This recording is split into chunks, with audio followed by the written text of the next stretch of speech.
ನಮಸ್ತೆ ಕರ್ನಾಟಕ ಸ್ನೇಹಿತರೆ, ಡ್ರೀಮ್11 paid contest ಏನಿದೆ ಅದು ಬ್ಯಾನ್ ಆಗಿ ತುಂಬಾನೇ ದಿನ ಕಳೆದಿದೆ. ಸೊ ಸದ್ಯಕ್ಕಂತೂ ಡ್ರೀಮ್11 ಪೇಯ್ಡ್ ಕಾಂಟೆಸ್ಟ್ಗಳು ಕಾಣ ಸಿಗ್ತಾ ಇಲ್ಲ. ಬಟ್ ಡ್ರೀಮ್11ಗೆ ಸಂಬಂಧಿಸಿದಂತೆ ಕೆಲವೊಂದು ಅಪ್ಡೇಟ್ಗಳಿವೆ. ಸೊ ಆ ಅಪ್ಡೇಟ್ ಯಾವುದಂತ ಹೇಳಿದ್ರೆ, ಕೋರ್ಟಿನಲ್ಲಿ ಮತ್ತೆ ಹಿಯರಿಂಗ್ ಡೇಟ್ ಫಿಕ್ಸ್ ಆಗಿದೆ. ಹೌದು, ಕೋರ್ಟಿನಲ್ಲಿ ಈ ದಿನದಂದು ಈ ಕೇಸಿನ ಬಗ್ಗೆ ಮತ್ತೆ ಒಂದು ಹಿಯರಿಂಗ್ ಆದ್ರೂ ಆಗ್ಬಹುದು, ಜಡ್ಜ್ಮೆಂಟ್ ಬಂದ್ರೂ ಬರಬಹುದಾಗಿರ್ತದೆ. ಸೊ ಆ ದಿನ ಯಾವ್ದಂತ ನಾವು ಇವತ್ತಿನ ಈ ವಿಡಿಯೋದಲ್ಲಿ ನೋಡ್ಕೊಂಡು ಬರೋಣ.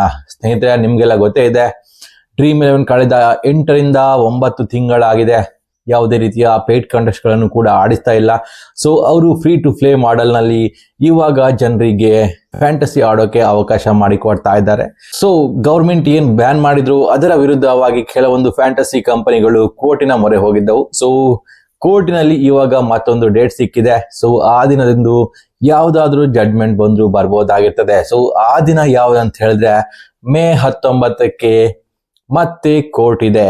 ಈ ಕೇಸಿಗೆ ಸಂಬಂಧಿಸಿದಂತೆ ಮೇ 19ರಂದು ಮತ್ತೆ ಕೋರ್ಟಿನಲ್ಲಿ ವಿಚಾರಣೆ ಆಗಲಿದೆ ಅನ್ನುವಂತಹ ಅಪ್ಡೇಟ್ಗಳು ಬರ್ತಾ ಇದೆ. ಸ್ನೇಹಿತರೆ, ಇಲ್ಲಿ ನೀವು ಗಮನಿಸಬೇಕಾದಂತಹ ಒಂದು ಇಂಪಾರ್ಟೆಂಟ್ ಥಿಂಗ್ ಅಂತ ಹೇಳಿದ್ರೆ, ಈ ಕೇಸ್ ಇನ್ನೂ ಕೂಡ ಲಿಸ್ಟೆಡ್ ಆಗಿಲ್ಲ. ಇದು ಜಸ್ಟ್ ಒಂದು ಟೆಂಟೇಟಿವ್ ಡೇಟ್ ಮಾತ್ರ ಆಗಿದೆ. ಸೊ ಈ ಡೇಟ್ ಏನಿದೆ ಅದು ಚೇಂಜ್ ಆದ್ರೂ ಆಗ್ಬಹುದು, ಅಥವಾ ಈ ದಿನದಂದು ಯಾವುದೇ ವಿಚಾರಣೆ ಆಗದೇನೂ ಇರಬಹುದಾಗಿರ್ತದೆ. ಯಾಕಂತ ಹೇಳಿದ್ರೆ ಕೇಸ್ ಲಿಸ್ಟೆಡ್ ಆದಾಗ ಮಾತ್ರ ಆ ಕೇಸಿನ ಬಗ್ಗೆ ಒಂದು ವಿಚಾರಣೆ ಆಗುವಂತಹ ಹೋಪ್ ಇರ್ತದೆ. ಆದ್ರೆ ಇಲ್ಲಿ ಈ ದಿನದಂದು ಇನ್ನೂ ಕೂಡ ಕೇಸ್ ಲಿಸ್ಟೆಡ್ ಆಗಿಲ್ಲ, ಕೇವಲ ಒಂದು ಡೇಟ್ ಮಾತ್ರ ಶೋ ಮಾಡಲಾಗಿದೆ.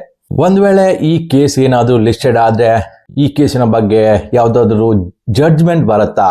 ಸೊ ನೋಡೋದಾದ್ರೆ ಈ ಕೇಸಿನ ಬಗ್ಗೆ ಲಿಸ್ಟೆಡ್ ಆಗಿಯೂ ಕೂಡ ಯಾವ್ದಾದ್ರು ಡಿಸ್ಕಷನ್ ಆದ್ರೆ ಆವಾಗ ಕೂಡ ಯಾವುದೇ ಜಡ್ಜ್ಮೆಂಟ್ ಬರೋಕೆ ಸಾಧ್ಯ ಇಲ್ಲ ಅಂತ ಅನಿಸ್ತಾ ಇದೆ.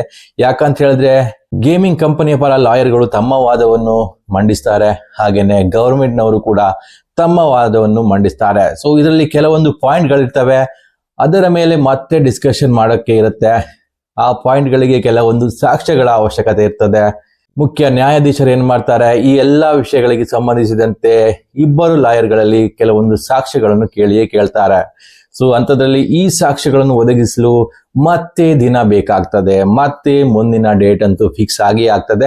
ಸೊ ಮೇ 19ಕ್ಕೆ ಯಾವುದೇ ರೀತಿಯಾದಂತಹ ಜಡ್ಜ್ಮೆಂಟ್ ಅಂತೂ ಬರೋದು ತುಂಬಾನೇ ಕಷ್ಟ ಆಗಿರ್ತದೆ.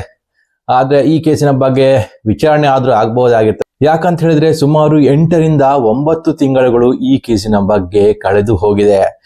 ಮಾತ್ರವಲ್ಲದೆ ಪ್ರೋಗ ಕಾನೂನು ಕೂಡ ಇವಾಗ ಜಾರಿಯಾಗಿದೆ. ಆದ್ರಿಂದ ಈ ಕೇಸಿನ ಬಗ್ಗೆ ಡಿಸ್ಕಷನ್ ಅಂತೂ ಆಗತ್ತೆ ಅಂತ ಅನಿಸ್ತಾ ಇದೆ. ಸೊ ಆದ್ರಿಂದ ಮೇ 19ಕ್ಕೆ ಯಾವ್ದಾದ್ರು ಡಿಸ್ಕಷನ್ ಮಾತ್ರ ಆಗ್ಬಹುದು, ಆದ್ರೆ ಅನ್ಬ್ಯಾನ್ ಆಗೋದು ತುಂಬಾನೇ ಕಷ್ಟ ಆಗಿರ್ತದೆ. ಅದಕ್ಕೆ ಇನ್ನೂ ಕೂಡ ಕೆಲವು ತಿಂಗಳುಗಳು ಸಮಯ ತೆಗೆದುಕೊಳ್ಳುವುದಂತೂ ಗ್ಯಾರಂಟಿ ಆಗಿರ್ತದೆ.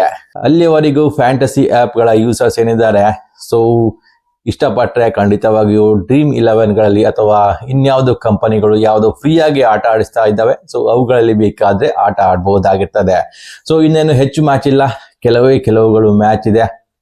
ಸೊ ನಿಮ್ಮ ಲಕ್ ಟೆಸ್ಟ್ ಮಾಡಬಹುದು, ನಿಮ್ಮ ಸ್ಕಿಲ್ ಟೆಸ್ಟ್ ಮಾಡಬಹುದಾಗಿರ್ತದೆ.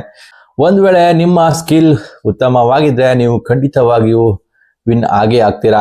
ಸೊ ಒಂದ್ ವೇಳೆ ಈ ಮಾಹಿತಿ ಇಷ್ಟ ಆದ್ರೆ ಲೈಕ್ ಅಂತೂ ಮಾಡಿ, ಹಾಗೇನೆ ಸಬ್ಸ್ಕ್ರೈಬ್ ಮಾಡೋದಂತೂ ಮರಿಬೇಡಿ. ನಮಸ್ಕಾರ.